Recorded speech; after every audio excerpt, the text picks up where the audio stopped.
Heyo, it's Shanti. Welcome to the Theshantisho. I'm here with Desirae Simmons. lovely.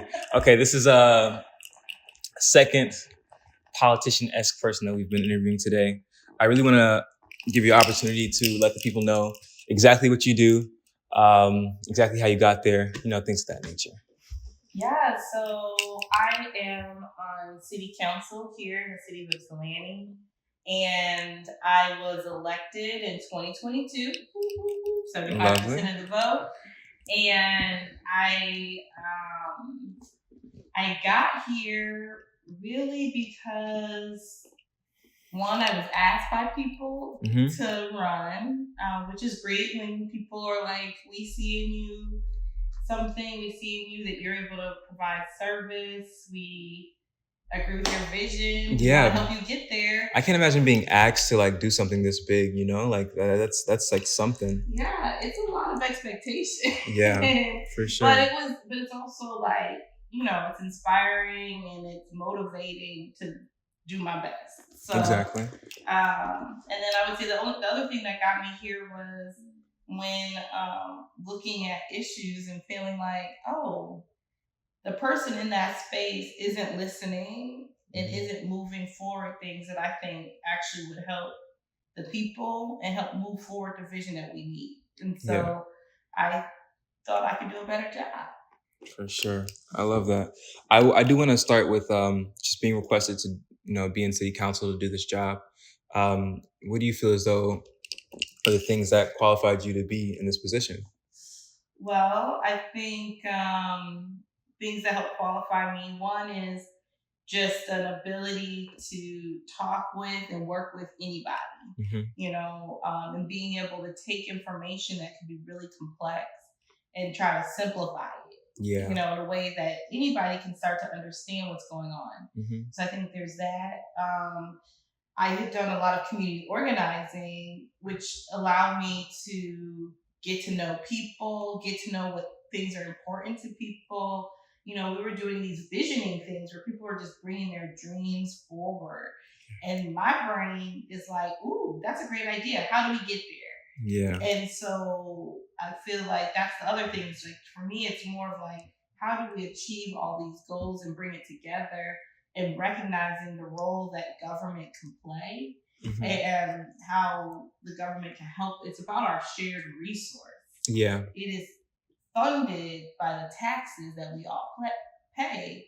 And so I'm like, what does it look like for that to be put into service to these visions? And so I think those are some things that qualify me. And just a interest in learning and trying new things. Lovely. When you say shared interest, first of all, I also this I'm on the side of a lot of folks. I don't know, shared interest. When we feel like, all right, we should be. This is something that it affects the community. We should all be invested in it some way because we have this shared interest.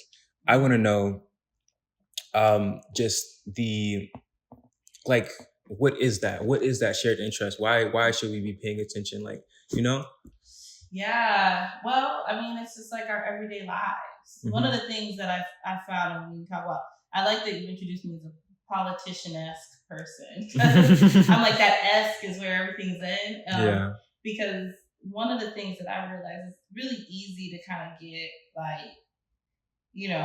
a little taken down. So much doesn't make sense, especially when you think about at the national level. Yeah. But one of the things I learned through these processes is actually at the local level, where you're just living down the street from the person that's representing you, that you can really change things at that level. And so, I just think that's so important to remember at this stage, which is that things that are actually impacting these different issues like housing, jobs, mental health, safety, a lot of these issues, there's intersection at the local level, whether it's at the city level or at the county level. Okay. And so it's like if you care about changing something that doesn't look right, that's the way to get involved. Okay. And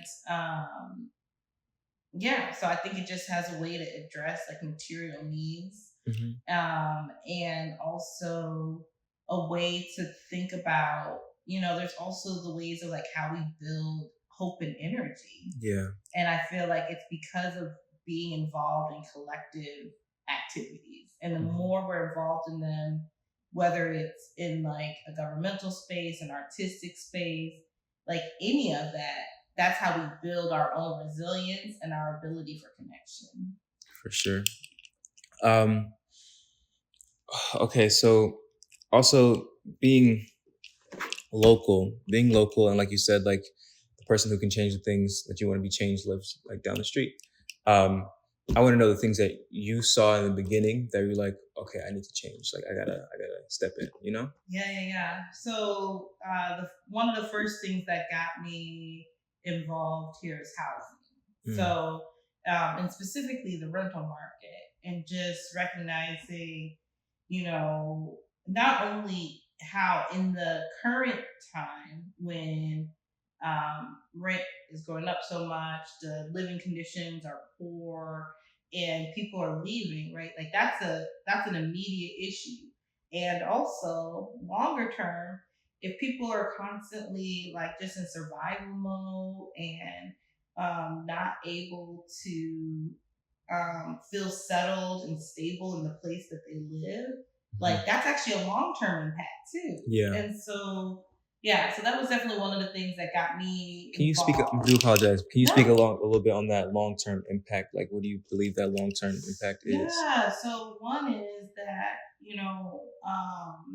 if a person is like constantly putting out so much money for rent, then they're not able to save money for other things, which might actually improve living circumstances in the future. So that's one thing where like people are literally just like putting all of their resources into having a roof over their head. Yeah.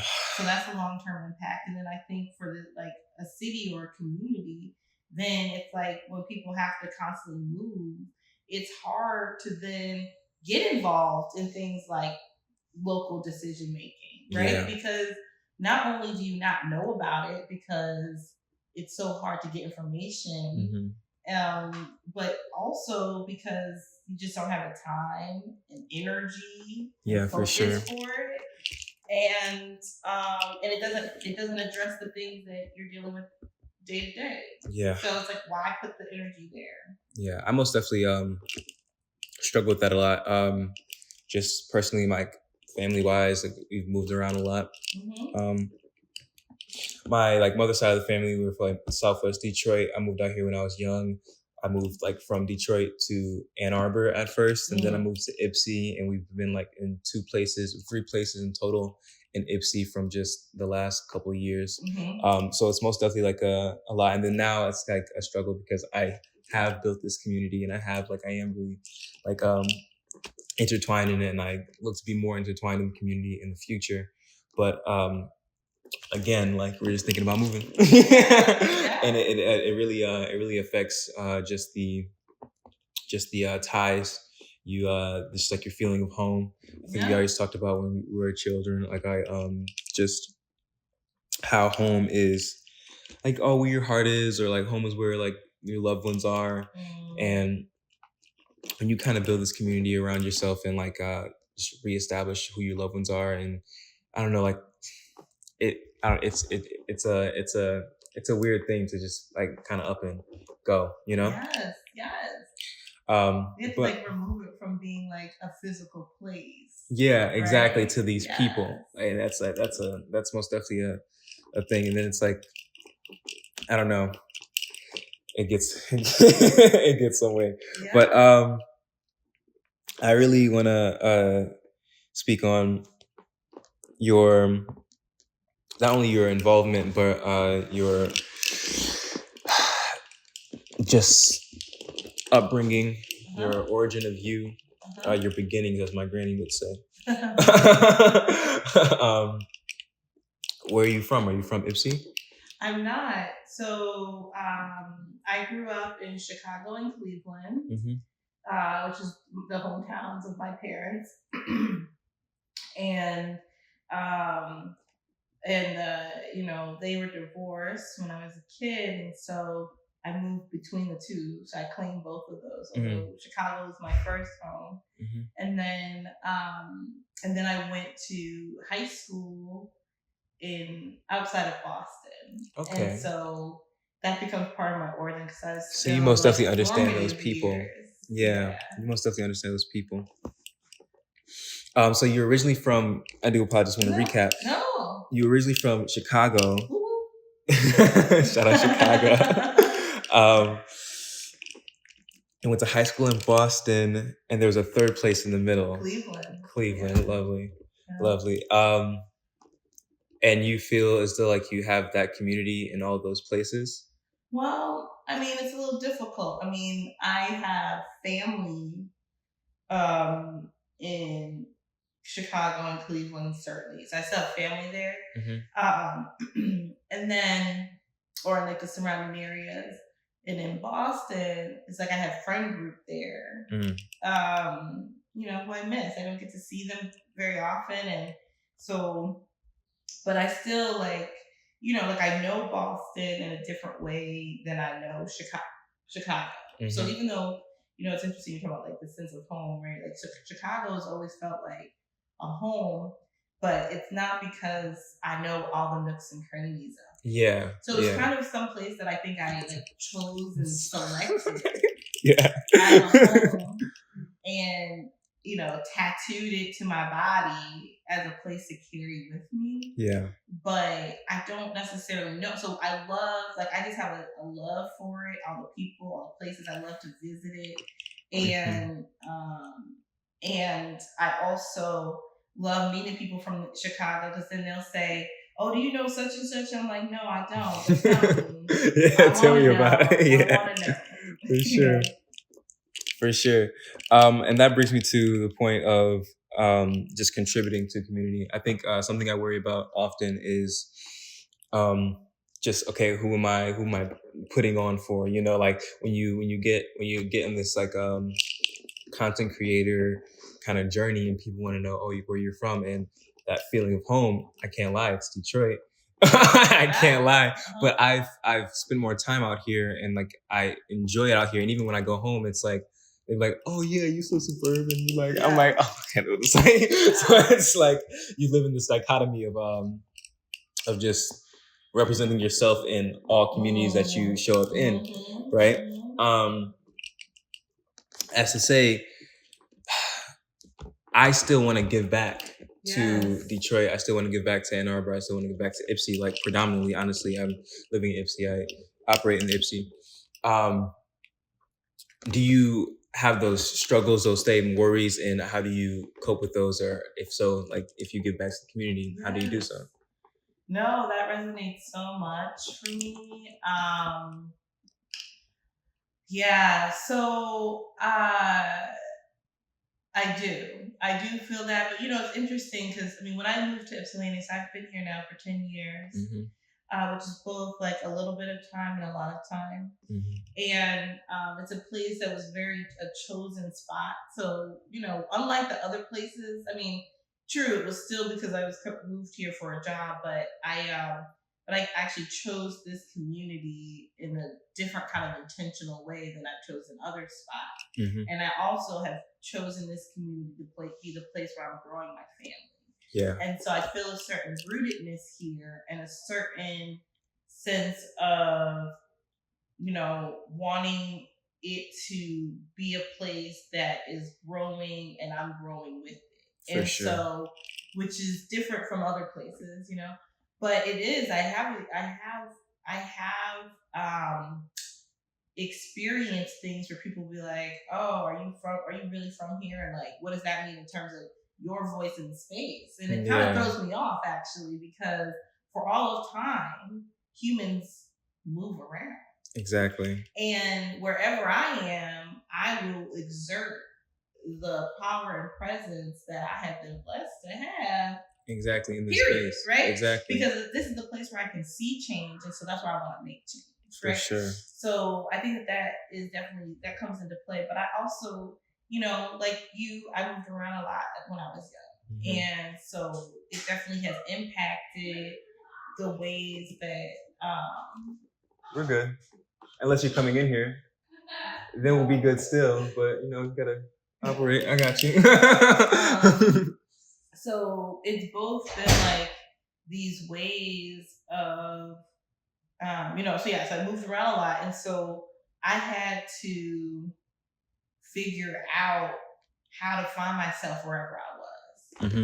And so sometimes I have this romantic idea of like, oh, people who live in the same place forever, they can count back, and that's not my reality. And also there's things that I get to bring because of my experience. And so to me, I want to bring that wherever I am, to be able to say, I've lived in, let's say 3.5, because even though Illinois, Ohio, and Michigan are all in the Midwest, they're all very different kind of Midwest. For sure. And then, Massachusetts being on the East Coast, and I lived in Alabama and down south. And so I've lived in 3 different regions of the country, as well as urban, suburban areas, and sprawl, So I've lived in all these places, and so that gives me actually a different sense of place and people than others might have. And so I think that matters too. Okay, I understand that completely. I do also want to speak on the existence of just cultural community and things of that nature. So I think often enough, especially like Black folk, we section ourselves off, and it does, like, even from each other at times. Honestly, even from each other at times. I just want to know, in the thought process of people who think of like, okay, this is for like corporate life, like this is for like this is like the preppy folk, or the people who are integrating. Like, what do you say to those people who are like, I don't need to be involved, it's because this is just not for like my people, quote unquote. I feel like there's so many things in that question, because one thing that I really work to do is to reintegrate myself with myself. Yeah. It's like a lot of people get around, like, think about like compartmentalize, or it's like, oh, this is how I am in business, this is how I am in my personal, this is how, and I mean, you just get so fragmented. Yeah. And I made a conscious choice to actually push against that. I was like, it's too much for me personally. Like, there's too much going on. I just couldn't hold all those people. And I actually honestly can't hold like all the things I'm not supposed to say in one space and I can say in another space. Like, I just can't keep track of all the rules. For sure. And so like which, to my mother's like disdain, she's like, what if you're gonna have tea with the queen? I'm like, what? I'm not trying. That's not where I'm trying to get to. But also, then she'll get to know who I am. And so I think, I understand. I totally get the different ways too. Like sometimes it's around like just a certain sense of safety that people have to have different guards up and things. So I don't want to discount and discredit what some people do to survive in these spaces. Because some people, like I've chosen not to be in corporate life, which has impacted my bank account, to be honest. But like that's okay, because I'm okay with that. Yeah. But so I understand that there's all these things come with trade-offs. But even in being an elected official, I know we're gonna come to this later, but like I just was going through a recall effort. It was because of the fact that I can't keep my mouth shut, like on certain issues, and that people got afraid. They're like, "Dang, she might do something," and I said to them, "I might." Yeah. Let's lose it to the segue. I just know And I've been like just being a community member. I've most of been feeling this, just like the discourse around simply your name and how do you cope around it, or like let's start fresh and let's let the people know what exactly what's going on, why people are maybe agreeing with you or disagreeing with you in those respects. So so a group of people rose to try to remove me from my seat, and they were pointing to a specific vote I made, which I made in order to try to better protect our city services and our city staff, and to address neglected responsibilities to maintain city spaces, and also to try to minimize the impact on our budget long term. So people didn't agree with that, and so they started this effort.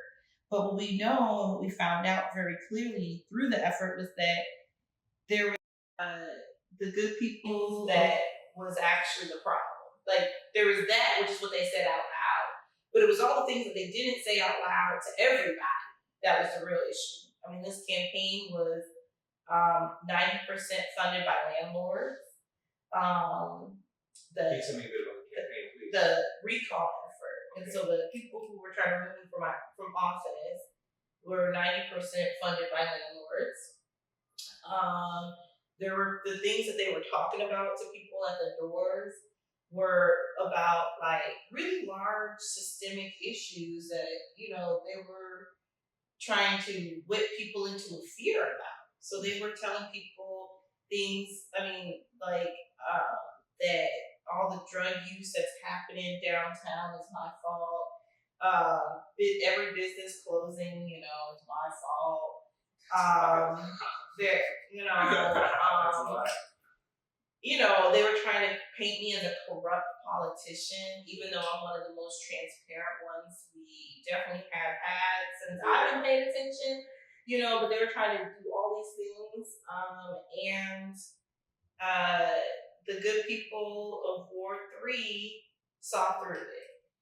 So that's why I'm still here. But what I know, I always knew I would be targeted, but from the get-go. I had to decide how would I be in adversity to be in this place. Because I know that I am not, I'm not a lifelong politician. I don't feel like this, I have to be a politician to do what I need to do. And so that makes it, I'm not controllable. And so I think that that's the issue. And so I always expected that kind of thing. But I thought that they might wait until I did something first. So. Yeah. That's a wild one. Can I were there specific acts that you can speak on? If you can. There's specific things, choice that you made that were like, oh, this is like something we think. I feel like people wait for like receipts and like if you wait and look for something, then you find something. My father always tells me, look for trouble, you'll find it. Yes. So like, then people like very creative things in their mind. But what are some things that they feel as though like, oh, this is something that happened? Yeah. Well, there were a couple of things that were happening around the time when the recall was first launched. I mean, I think there were a couple of votes. So like one was I was bringing forward and sponsoring resolutions for a ceasefire. This is back in November of 2024. What is a ceasefire? Yeah. So when this is what's happening over in Palestine and Gaza, and the war that Israel is waging against the people of Palestine, and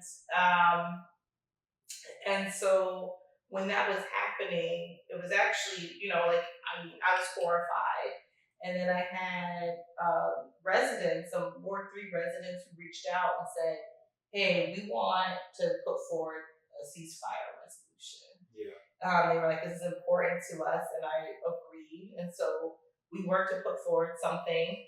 City Council passed it, but then a lot of people, I'll say some people then were upset about it.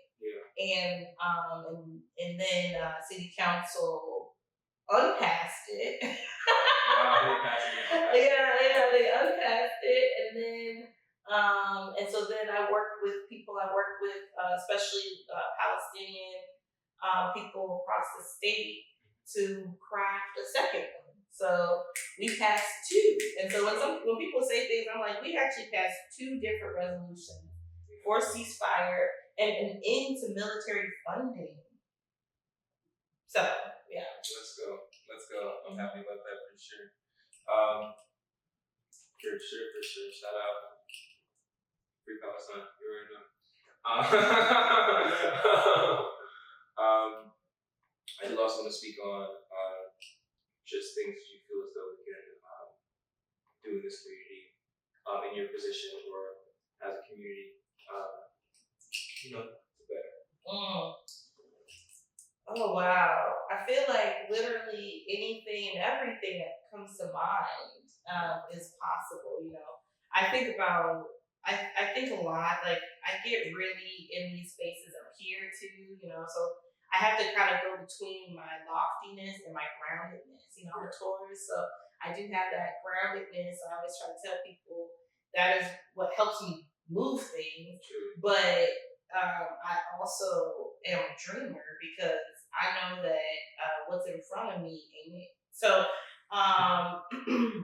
so that said, I feel like there's things that we need to do to be better ready for the climate and the realities that we're in now.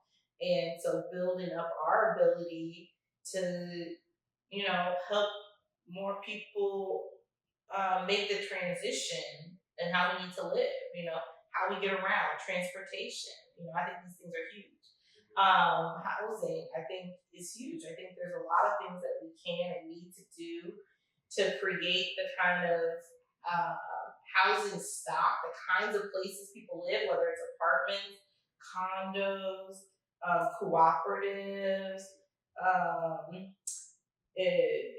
whatever, different size houses, all these different things that we need to be able to do. And I also think that we need to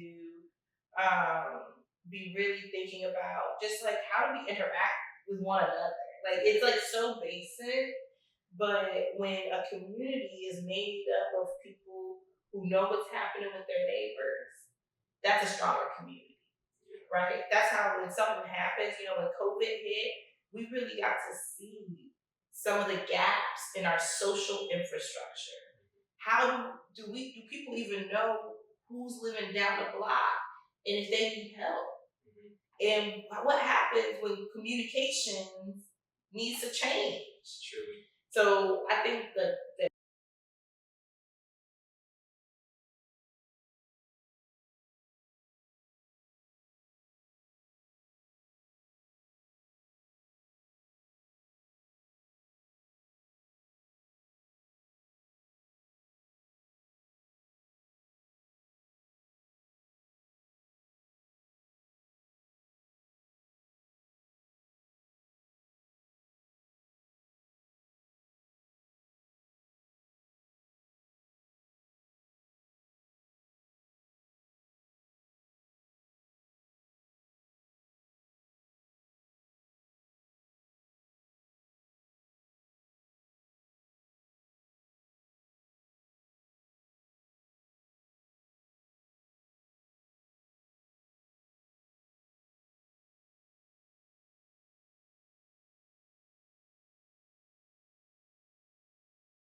in mind Natalie Holbrook and the work that she does with the American Friends Service Committee Criminal Justice Project, right across the street from where we are now. They have been doing a lot of focus and work and connecting with the folks there, gathering the stories of the poor conditions. And I'm just going to say this as a caveat, the beautiful community that the women build there. Yeah. And all the skills that they've been practicing that we actually could benefit from if they were back in our communities now. Truly. And so, we have this whole overall vision of closing down Women's Huron Valley Prison. Okay. What if the state of Michigan actually has 0 prisons for women? Because right now they only got that one. Yeah. And it's in our county. And so, to me, this is an issue for the whole state, but it's an issue for us here. We can say we don't want this in our community. Let's shut it down. Yeah. I don't know, because then it's like it's a prison. I don't like if it's having would that negatively affect the community, like not having a women's prison? I mean, I guess it depends on who you talk to. Yeah. I think about, when you look at what are the different crimes that a lot of women are there for, and then you also think about, people who have been serving these long time sentences. One of the things we need to look at, right? We look at different information, and then we look at, so when people look at age and what, criminality, this criminality across age. And what you see is actually people hit a certain age and it drops drastically. Yeah. People I don't know if it's just because I understand, like this morning I woke up, I was like, man, my hips, I'm middle aged. So I don't know if it's something you hit a thing and then you're like, oh, I'm not going to do any of that stuff anymore. I don't know what it is. But all I'm saying is that the research bears out that people actually age out of basically being jail-bound. Yeah. We age out of it. And so then when you have people who then have been in prison all these years, they've been in prison years and years, they're in their 50s, 60s, 70s. Guess what? They have gotten as rehabilitated as they were going to get in that space. It would be better for them to be returned to community. I fully believe that community can best take care of one another, and that the ways that we disappear people creates these issues. Now, that's not to say that there hasn't been some harm done. I want to make that clear. This isn't to say that there's some people haven't done things that have harmed other community members. Yeah. And so I think that we need to be imagining and putting into practice the different things that we need to do, and to actually deal with things earlier on, right? So, prison in general is all about dealing with the issue at the very end. Yeah. Once all the harm has happened, it's like, let's heap more harm into the space. Yeah. And so, to me, I would rather say for folks who've been in those spaces, how do we actually redo it? Like, what does it look like now? What would have helped you and your family? What would you have liked to have seen happen while you've been locked up? Yeah. And let's actually think about the wisdom and put that into practice and say, how do we keep each other safe? Because a lot of folks get into these spaces and they actually find, they're able to feel their sense of, remorse, their sense of all these things that, and also, think about what does purpose look like now? Yeah. I feel you. For sure. I don't know. I honestly, and this is also what I want to know. My mission in this interview was to have a next step. Honestly, we are doing our best to spread awareness and what's going on in the community. But my overall mission when it comes to interviewing people like you who have great effect on the community, is to mobilize the community in itself. So when it comes to even fixing problems in the prisons or even like out and about, what do you feel like could be a plausible, easy first step for people who are getting into it, you know? Yeah. Ooh, I feel like there's so many things. I mean, one thing, I'll just say this only because right now it's a big focus for me, which is around unarmed response. Yeah. I think that we need to focus on building the systems that we want and that will better address the immediate and future that we deserve. And so I think that's one space where I feel like, okay, there's some things to do in this space. It feels tangible. And we'll know if we succeed by do we have it or do we not have it. Yeah. And it's gonna take a lot of will and resource to get it to happen. But I believe it's important. And I believe it impacts not only I do apologize. You were saying you would like to get into, can you just reiterate one more time, please? In terms of the unarmed response. Unarmed response, and like thinking about non-police response, thinking about thinking about professionals who are professionals in mental health, and they be the ones that are responding first. Yeah. And thinking about people who are experts in de-escalation, that they are the ones who are responding first. Because a lot of times, like, we actually underestimate conflict, I think, and just how easy a conflict can get out of hand. Yeah. There's so many things where literally it's just because of our poor coping skills that something can set us off. And next thing you know, we over here from 0 to 100, and then we like, what the fuck happened? Yeah, truly. But if there's ways that we can interrupt that, like, what can happen instead? And so I think about that as impacting so many things, but so much of that is also, how do we get closer to prevention? Yeah. So how do we make it so that we can lessen the kind of responsiveness that creates long-term trauma? Yeah. Just tell me when you're ready. I'll be patient. Okay, so I just need to restart another one. Yep. Right. Okay, so we've interviewed Alicia Dyer, and we're planning on interviewing Derek Jackson for sheriff.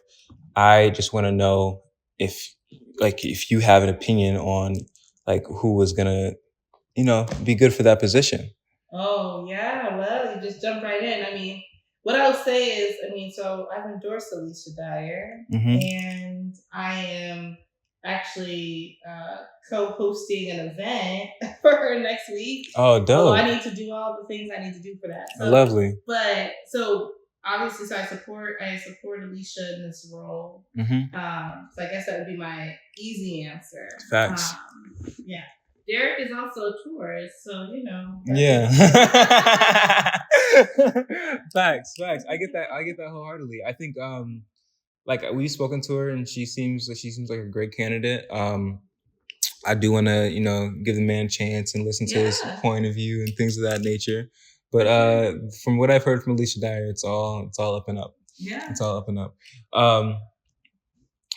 Also, a little tidbit, and then we'll wrap up. Truly. I really want to know, just referring to like websites, things that people can tap into. Like, I know there's an election coming up.